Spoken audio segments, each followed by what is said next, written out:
just where it was needed. Gleaming black as night, cloistered in injustice, dead in the eye. Coucou les amis, j'espère que vous allez bien. Je reprends cette caméra aujourd'hui pour vous documenter un vlog un petit peu spécial. Je me rends compte qu'on entend peut-être des bruits d'oiseaux, c'est très mignon. Et ce vlog un petit peu spécial, c'est que j'ai décidé de participer à un challenge. Et c'est un challenge très particulier pour moi parce qu'il vient d'une personne que j'ai rencontrée sur YouTube, que j'apprécie beaucoup. Et du coup, un challenge auquel j'aurais pas pu participer. Je me rends compte, si j'avais pas lancé cette chaîne, si j'avais pas osé me montrer, si j'avais pas fait toutes ces vidéos qui font que j'ai rencontré Véronique grâce à cette plateforme. Trop contente, j'adore Véronique, j'aime trop son univers. Elle est passionnée de livres, d'écriture, mais vraiment de livres hyper diversifiés. Mon Dieu, je me rends compte que cette caméra baisse au fur et à mesure du temps. Hop, j'espère qu'elle va rester en place. Non, elle continue de baisser, c'est ouf. Attendez. Me revoilà après ce petit bêtisier. Ma caméra et mon trépied sont enfin stabilisés. Et je disais que Véronique est passionnée de livres, d'écriture, de choses hyper diversifiées en fait. Je pense que c'est ça vraiment qui nous lie, c'est notre curiosité par rapport à des domaines tellement différents. Et là, dans son challenge du mois de juillet, l'idée c'était à travers 6 catégories de créer chacun une pile à lire qui est liée d'une manière ou d'une autre à l'art, aux mots, selon ces catégories-là. Et de lire, elle avait dit minimum un livre de cette pile à lire, parce qu'on va pas se mentir, une fois que tu l'as créé, je pense que juste lire autant de livres au mois de juillet, c'est pas possible. Moi j'en ai 4, non 5, ouais 5 fois 4, 20. J'ai 20 livres. Du coup, littéralement, au mois de juillet, ce sera pas faisable. Mais je me suis dit que ça serait une bonne idée, finalement, de me créer, en fait, cette pile à lire pour toute l'année et de me dire que dès que j'ai envie de lire quelque chose qui est d'une manière ou d'une autre relié à l'art, je peux aller piocher un livre dans cette pile à lire. Et donc, c'est aussi pour ça que je me suis dit, bon, c'est un challenge qui est censé durer un mois, mais finalement c'est quelque chose que je fais une fois et qui peut m'inspirer et me créer un peu, comment dire, un recueil de livres dans lesquels aller piocher pour toute l'année. Et j'avais très envie de vous documenter ça, de vous parler un petit peu des livres que j'ai choisis et de vous expliquer comment j'ai décidé de mettre ça en place pour m'inspirer au long de l'année. Donc c'est ce que je veux faire dans ce vlog. À tout de suite.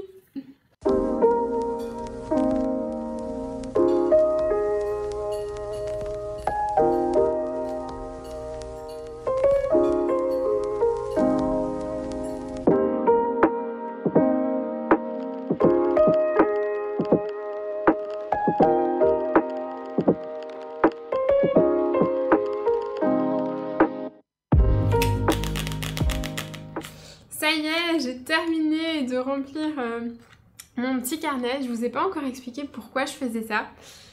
Et c'est un peu ma petite touche créative dans ce challenge de piles à lire. Je m'étais dit que ce serait sympa d'imprimer les couvertures des livres que j'ai choisis et de les mettre finalement dans un carnet avec pourquoi j'ai choisi finalement de lire ce livre et pourquoi il m'inspire ou bref, il suscite ma curiosité. Et le petit truc créatif, c'est que je m'étais dit que ça serait sympa d'envisager ça comme une pioche au hasard et qu'en ouvrant ce carnet, je lise le livre qui tombe au hasard au moment où je l'ouvre. Parce que j'accorde pas mal d'importance justement au hasard dans mon processus de lecture, de création, dans le cheminement de ma vie. Et je trouve que on y croit pas. Il n'y a rien qui arrive par hasard, ou en tout cas, ça a beaucoup de sens, toutes ces choses qui viennent à nous par hasard. Et j'aime bien cette idée de me dire que ce livre que je choisis par hasard en ouvrant le carnet est peut-être celui que je dois lire et qui est le plus juste au moment où j'ouvre ce carnet. Donc c'était un peu ma petite touche de jeu dans le processus. Et maintenant que je l'ai fini, je peux aussi vous parler des livres que j'ai choisis dans cette pile à lire. Et du coup, je vais aller chercher ceux que j'ai déjà dans ma bibliothèque, parce qu'il y en a plein que j'ai pas encore, mais il y en a 5 ou 6 que j'ai déjà.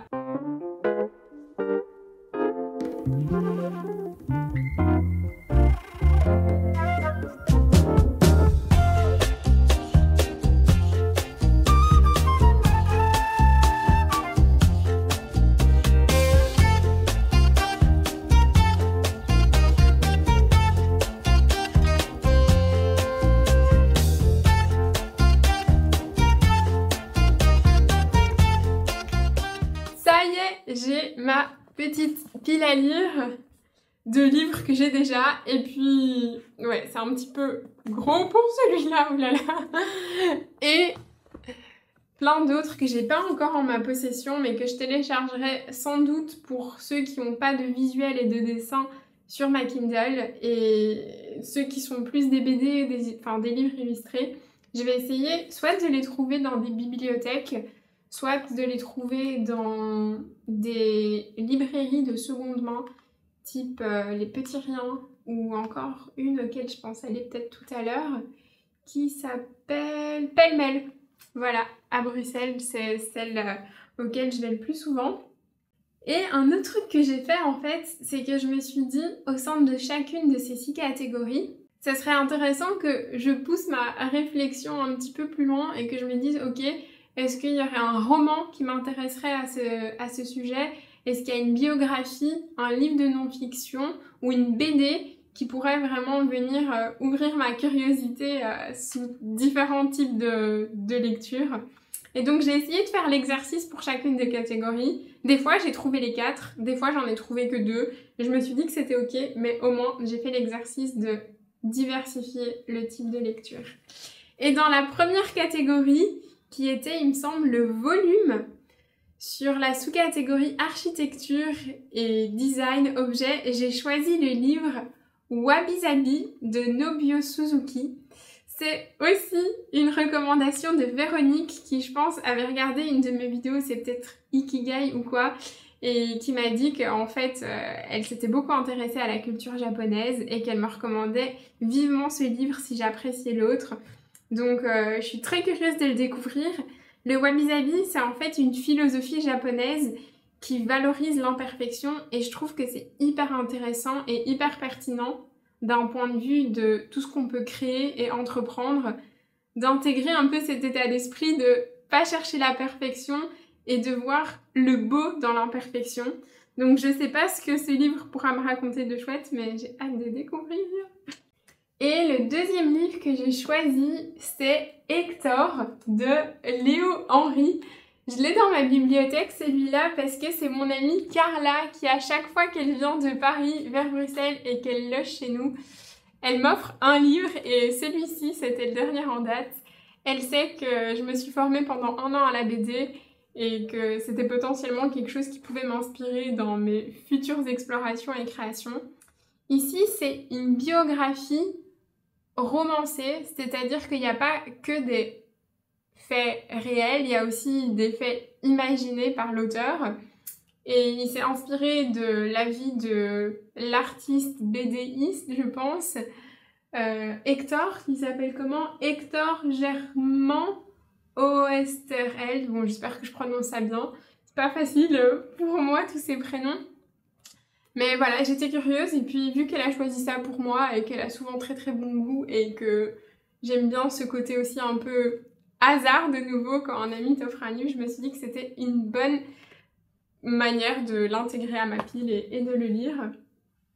Le troisième livre ici, c'est Manabe Shima de Florent Chavouet. Et ce que j'ai bien aimé, c'est que ce soit un carnet de voyage graphique. L'auteur de la BD est parti pendant 2 mois sur une petite île japonaise et il a décidé de documenter son exploration de la ville. Donc j'imagine que ce livre, c'est une documentation et un peu une œuvre artistique de toutes les choses qu'il a vues, qu'il a retranscrites.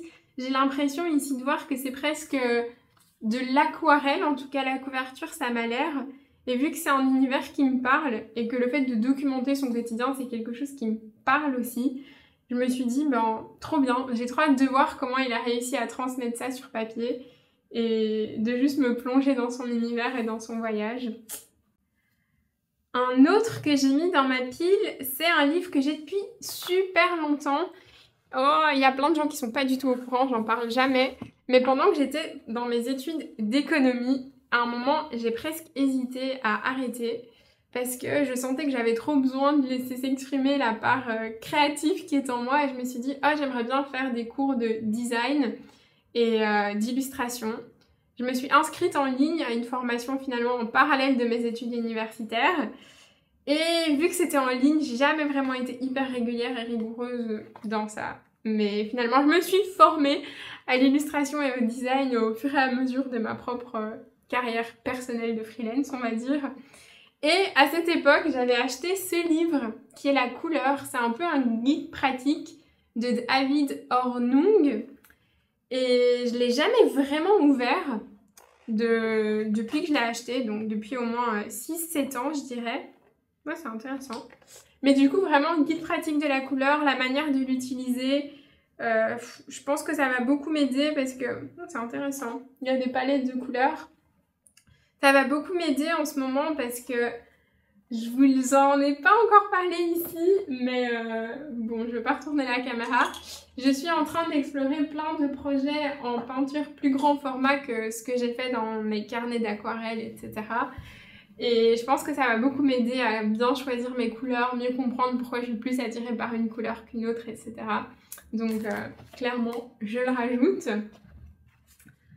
Un autre livre, ok, on passe dans une catégorie, bah ouais, toujours couleur et peinture en fait. C'est celui de Françoise Gillot et Carlton Lake, Vivre avec Picasso, catégorie peinture et même peut-être, ouais, biographie. Pour ceux et celles qui connaissent pas Françoise Gillot, parce que je la connaissais pas avant de regarder un documentaire sur Picasso non plus. C'est une de ses anciennes compagnes, l'une des dernières ou avant-dernières avant qu'il ne décède, il me semble. Et elle l'a beaucoup inspirée. Elle fait d'ailleurs...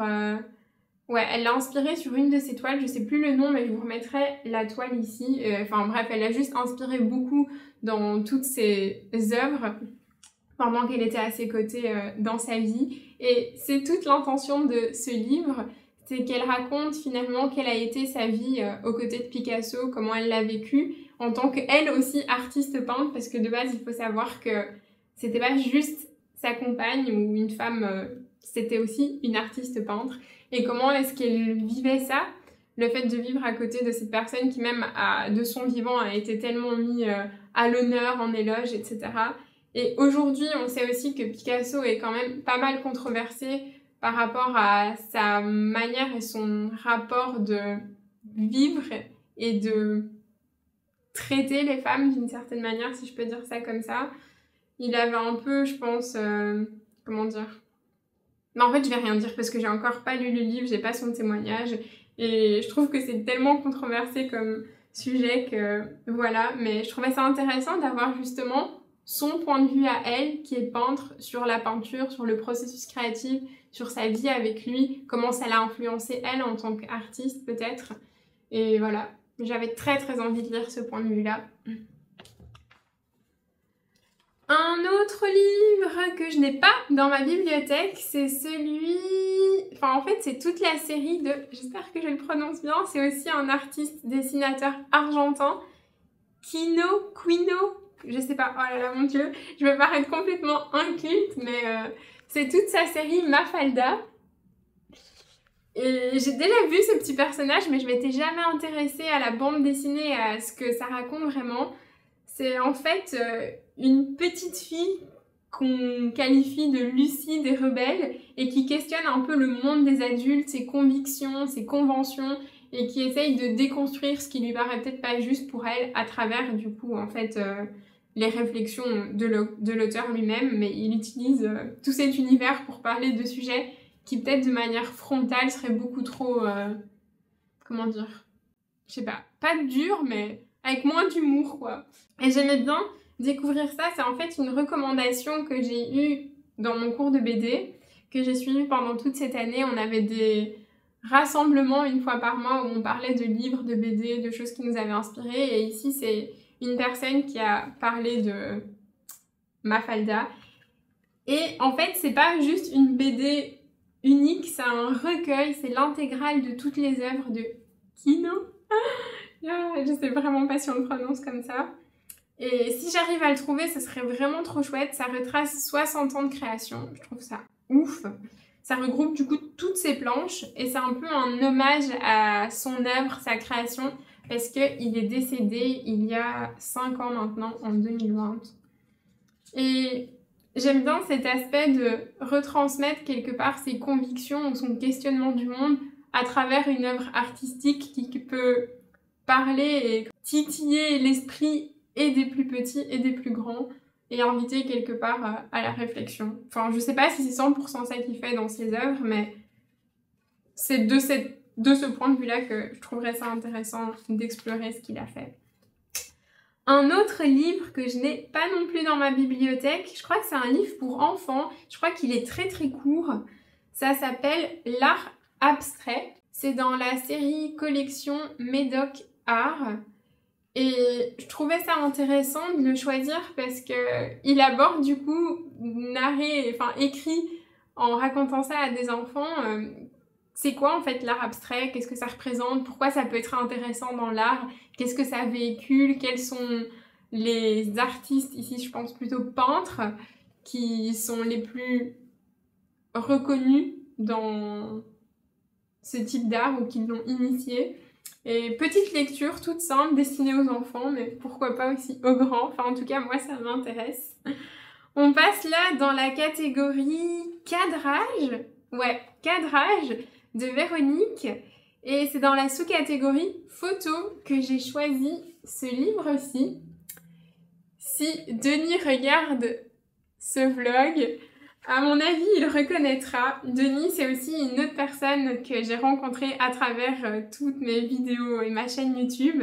Et je le remercie parce qu'il m'a envoyé un documentaire de Michel Poivert, qui est un historien qui est spécialisé dans la photo et il se dit même historien du présent parce qu'il s'intéresse à la photographie du présent et sa manière d'évoluer de façon contemporaine, là, maintenant. Et j'ai choisi ce livre parce que j'avais surtout envie de comprendre comment la photo a évolué à travers ces récentes années, comment est-ce qu'elle est utilisée aujourd'hui et qu'est-ce qu'il en pense, est-ce qu'il voit peut-être un avenir ou un nouveau mouvement qui est en train de se créer. Je suis pas du tout spécialiste de la photo, mais j'ai envie de comprendre et de savoir vers où ça se dirige. C'est un peu mon côté curieux dans plein de domaines. Et je fais aussi un petit peu de photos de manière juste créative, amateur, je sais pas. C'est comme ça en tout cas que je vois ma pratique pour l'instant. J'ai un petit peu peur par contre que ce livre soit peut-être un peu trop théorique, trop pédagogique, destiné à un public très très spécialisé. Et donc, je suis tombée sur cette autre œuvre que j'ai découvert, Artwork de Sally Mann, qui est une artiste photographe américaine dont il parle dans sa conférence. Et c'est un livre qui sort en fait que dans quelques mois. Il sort le 9 septembre 2025. Donc là, il est que en précommande et je ne pourrai pas le lire dans l'immédiat. Mais je suis très curieuse parce que c'est Sally Mann qui parle du coup de son processus créatif, de son rapport à l'image, c'est un peu, je pense, un genre de journal d'introspection où elle nous aborde ses réflexions, ses pensées et comment elle a évolué au cours de sa pratique. Donc c'est clairement le genre de livre que j'adore, qui rentre dans les coulisses de la création et j'ai très hâte de découvrir ça. Même si j'ai cru comprendre que Sally Mann était controversée pour certaines de ses photographies. Donc voilà, je vais le lire aussi en essayant de comprendre un peu plus son univers et tout ce qui tourne autour. Toujours dans la catégorie cadrage, j'ai rajouté moi la sous-catégorie écriture parce que je n'arrête pas de tomber sur des œuvres de Rachel Cusk, je ne sais pas comment on prononce son nom. Elle a en fait créé cette trilogie avec Outline, qui est son premier roman dans cette trilogie. Et c'est l'histoire qui raconte le cheminement d'une écrivaine qui part à Athènes et qui va enseigner l'écriture là-bas. Et c'est pas un roman où il se passe visiblement plein de trucs. Je l'ai pas lu, mais c'est ce que j'en ai entendu. C'est plus un roman introspectif ou méditatif qui te plonge au sein de ses propres réflexions et comment elle évolue en lisant les récits des autres tout en donnant cours d'écriture. Je sais pas, on verra. Soit je vais aimer, adorer et je vais continuer les 2 autres tomes, soit je vais m'arrêter dès les premières pages. Mais je trouvais ça assez atypique comme lecture et vu que j'arrête pas de tomber sur ces œuvres tout le temps, je me suis dit que c'était le moment. Et surtout, je trouve que ces couvertures, je vous mettrai les autres, sont juste trop belles. Enfin, moi j'aime trop le design. Et toujours un peu dans cadrage, écriture et biographie pour le coup, j'ai mis cette légende. Je pense que ceux qui s'intéressent à l'écriture connaissent d'office ce livre. C'est les mémoires et écritures de Stephen King. Stephen King qui est un auteur hyper célèbre américain pour ses thrillers et ses, je sais pas si on peut dire romans d'horreur, mais je vais le dire. Je n'ai pas encore lu de Stephen King par contre, c'est pas le style de lecture qui m'appelle pour l'instant, surtout le côté horreur, c'est pas trop mon truc. Par contre, je trouvais ça super intéressant de rentrer dans, avec ses mots en plus, parce que c'est lui qui a écrit ce livre, avec ses mots de rentrer dans sa vocation, sa passion, de comprendre ses débuts en tant qu'auteur, de comprendre la rigueur et la discipline qu'il a instaurée dans sa pratique, d'écouter, de lire ses conseils, enfin... C'est tellement une légende, on en entend tellement parler dans le monde de l'écriture que voilà. Et ce livre surtout est tellement bien coté quand je regarde ses avis que je me suis dit que même si j'ai pas lu de Stephen King, ça peut être très intéressant d'écouter et de lire ce que Stephen King a à nous apprendre. Alors, on passe à la catégorie corps maintenant. Et dans corps, j'ai pensé finalement à femme, que c'était la meilleure catégorie pour moi d'inclure... des œuvres féminines qui tournent autour de la femme. Et celui-ci, que j'avais depuis un moment dans une autre pile à lire, est revenu. C'est Petite histoire des artistes femmes de Suzy Hodge, avec en couverture une illustration de l'artiste Frida Kahlo. Ça m'a intéressée parce que je suis assez d'accord sur le fait que les femmes manquent de visibilité en général dans tout ce qui est culturel et artistique. Et à chaque fois que je pense à des grands noms, à des grandes œuvres, c'est souvent des hommes qui me viennent en tête. Et je trouve ça chouette qu'une femme ait fait l'exercice de mettre plus de visibilité, de lumière sur d'autres artistes femmes qui sont méconnues ou oubliées de l'art. Donc merci Suzy d'avoir fait ce travail et j'ai très hâte de découvrir toutes ces autres femmes dont je ne connais probablement ni le nom ni les œuvres. J'ai très hâte. Toujours dans la partie corps et mouvement, en roman, j'ai choisi une œuvre de, attention, Inaba Mayumi. C'est une autrice et poétesse japonaise. C'est un journal d'une femme qui retourne vivre seule face à la mer, en harmonie avec les micro-saisons du calendrier traditionnel japonais. J'adore. Je pourrais juste m'arrêter là. J'adore. Le côté journal, le côté documenter une introspection, un cheminement personnel et le fait de voir comment elle évolue au travers des saisons en harmonie avec elle, que ça nous, ça nous plonge aussi dans la tradition et la culture japonaise. Bref, j'adore. J'ai juste trop hâte de lire, de découvrir et le fait que ce soit un roman, que ce soit pas un truc de non-fiction qui est saccadé en choses plus ou moins théoriques. J'aime encore plus. Ça va être fluide, j'imagine, et j'ai trop hâte de me plonger dans ce roman que je trouve déjà très cosy. Mais par contre, je pense qu'il se passe pas grand-chose en termes d'action. Donc si quelqu'un a envie de le lire, c'est plutôt un roman méditatif. Voilà.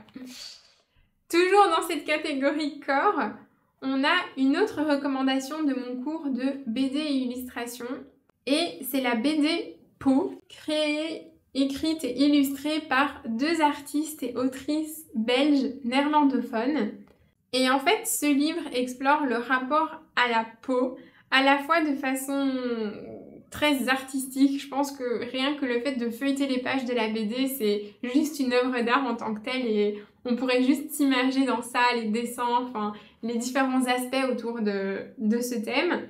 Mais c'est aussi un espace de réflexion et un espace qui nous amène à réimaginer notre rapport à la peau. C'est comme ça que je l'ai compris dans la description du livre. Donc, je me suis dit, atypique. Je pensais pas lire un livre dédié à la peau, mais finalement, pourquoi pas? J'aime bien cette approche artistique et réflexive et utiliser la BD pour lier le tout. Trop chouette. On passe maintenant à la catégorie rythme et musique. Et là, on est avec un producteur légendaire dans l'industrie de la musique. Vous savez peut-être de quel livre je vais vous parler parce qu'il passe absolument partout, on le voit tout le temps partout. C'est celui de Rick Rubin, The Creative Act, l'acte créatif. Ouais, je pense qu'il a aussi été traduit en français. Et en gros, Rick Rubin, il partage sa vision, son processus créatif qui dépasse la sphère de la musique. Et juste, il nous partage ses réflexions sur la créativité, sur le fait de créer. C'est un peu son manifeste personnel, si je peux dire ça comme ça. C'est son recueil de réflexions. Et ce livre est tellement, comment dire, a tellement monté en visibilité. On en parle tellement, je le vois tellement partout que c'était juste inévitable que je le rajoute. Et on a une biographie là, une biographie d'un artiste qui était un des artistes préférés de mon grand-père. Et c'est Bob Marley.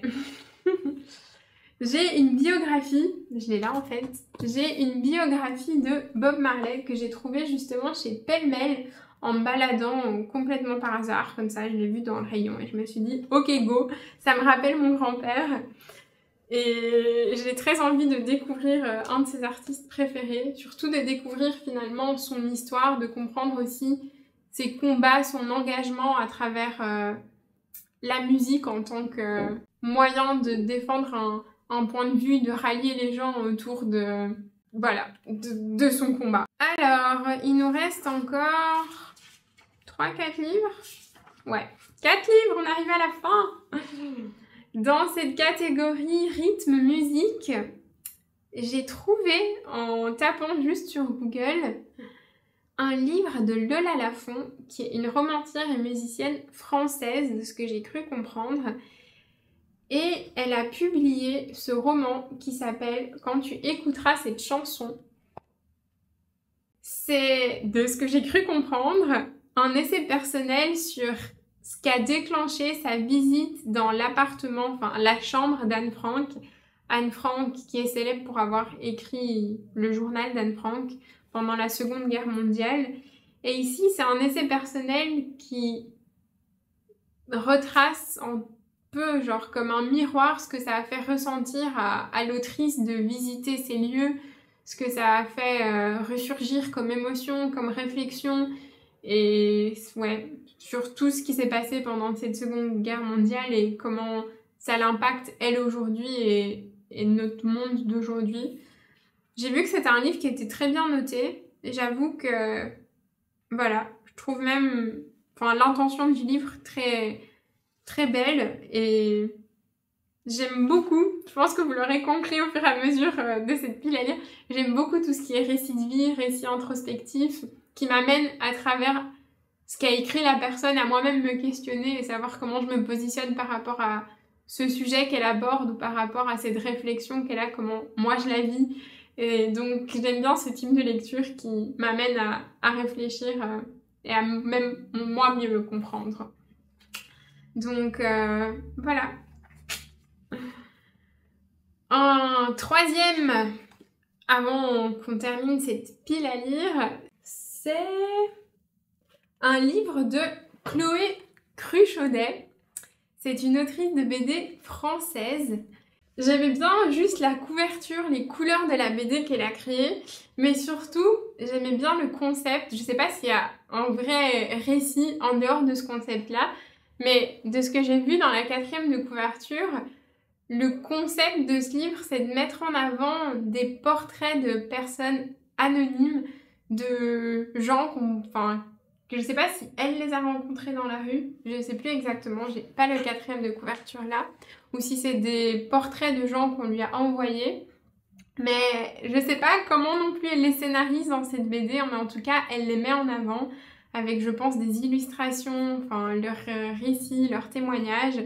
Et c'est avec une intention de pas se fier aux apparences, de pas se fier à l'apparence d'une personne qu'on pourrait croiser et dont en fait on ne connaît rien.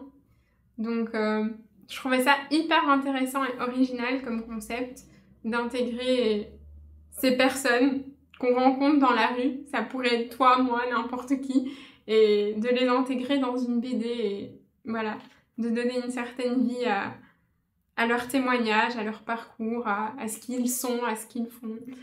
Trop chouette. On arrive aux 2 derniers livres là, et je les ai dans ma bibliothèque, ceux-là. Le tout gros qui a failli me faire tomber la pile tantôt, c'est celui-ci. Zep, dessiner le monde. C'est un autre cadeau de mon amie Carla. Ouais, vraiment, elle s'est vraiment trimballée avec ça depuis Paris, tout à fait, en train. Adorable. Pour les livres que j'ai, je vous montrerai. Oh, c'est trop beau. Bah, je vous montre. Trop beau. Et pour ceux et celles qui ne le savent pas, Zep, c'est aussi le créateur de Titeuf. Et ce qui est justement intéressant dans ce livre, je vais pas vous l'expliquer, je vais vous le dire, c'est que depuis une dizaine d'années, Zep explore en parallèle de Titeuf d'autres pans de son œuvre, donc d'autres facettes de son œuvre, et creuse un nouveau sillon graphique plus réaliste et plus mature. Pourquoi et comment aborder un tel virage artistique sans se trahir? Au fil de conversations avec Romain Brettes, il retrace son parcours d'auteur, son rapport au dessin et à la bande dessinée, sa grande passion. Voilà, c'était la 4e de couverture. Incroyable, trop beau, trop bien ce livre. J'ai trop hâte de lire pour tout ce qui est dit là. Surtout, comment aborder un tel virage artistique sans se trahir, je trouve ça passionnant. Le fait de se dire qu'il cherche à rester fidèle à lui-même, à son style, mais justement rester fidèle au fait qu'il a envie d'évoluer et de ne pas faire que du titeuf. Et comment faire ça en restant fidèle finalement à qui il est, à explorer de nouvelles choses. Enfin, trop chouette. J'adore. Et l'autre, hop, le dernier, c'est un livre que je vous avais déjà présenté dans une pile à lire, je crois, de l'année passée. C'est Understanding Comics de Scott McCloud. C'est littéralement ce qu'on pourrait qualifier de la Bible de la BD. Scott McCloud pose toutes les fondations de la BD, ce qu'elle est, ce qu'elle représente. Voilà, et c'est sous forme de BD. Trop intéressant. J'ai lu les 40 premières pages et puis... Non, les 60 premières pages. C'est mieux, Mia, c'est mieux. Et je me suis arrêtée là. Mais ce livre est vraiment passionnant, donc je le réintègre à cette pile à lire avec l'intention d'enfin le terminer, parce qu'il est vraiment trop chouette. Voilà les amis! C'est la première fois que je parle autant en face cam d'un coup. Et c'est la première fois que je parle autant de livres et de choses que j'aimerais lire. Donc c'était un peu une nouvelle pour moi. C'était chouette aussi de le faire à l'occasion du challenge de Véronique et de lui donner vie dans mon quotidien. J'espère que ça vous aura plu. Ce que je vais faire moi maintenant, c'est que pour tous les livres que je n'ai pas et qui sont des BD ou des livres illustrés et que je trouve ça plus chouette de les lire en papier que de les télécharger sur ma Kindle, je vais essayer de les trouver en librairie de seconde main. Je vais aller faire une petite balade chez Pêle-mêle pour commencer. Donc si je trouve quelque chose, je vous le vlog, je vous le documente dans cette vidéo. Et si pas, la vidéo s'arrêtera tout bientôt là. Mais j'espère qu'on va trouver et que je pourrai vous montrer un petit peu quelques illustrations de ces livres BD.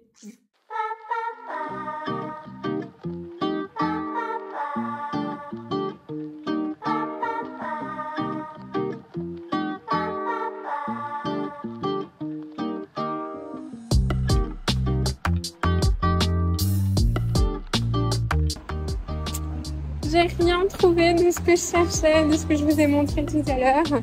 Donc, on rentre. Par contre, j'ai vu qu'il y a certaines des BD qui sont disponibles dans des bibliothèques.